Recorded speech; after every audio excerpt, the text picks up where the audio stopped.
ஐலி, ரூமுக்கு போய் ரெஃப்ரெஷ் ஆயிட்டு வரேன்னு சொல்லிட்டு இங்கேயே வந்திருக்க?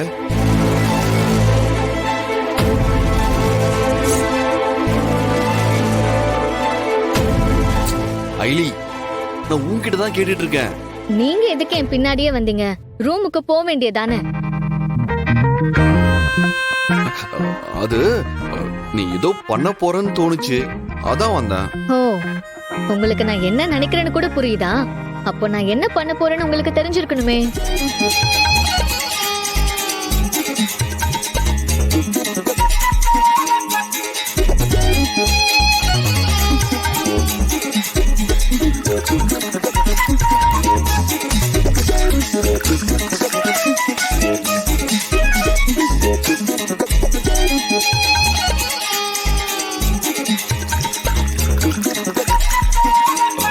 எனக்கு நீ என்ன பண்றன்னு தெரியுது, ஆனா எதுக்கு பண்றன்னு தான் தெரியல.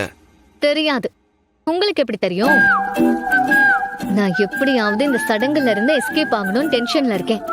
ஆனா நீங்க கூலா சுத்திட்டு இருக்கீங்க. இதுல உங்க அக்கா வேற நம்ம எல்லாரையும் நோட் பண்ணிட்டே இருக்காங்க.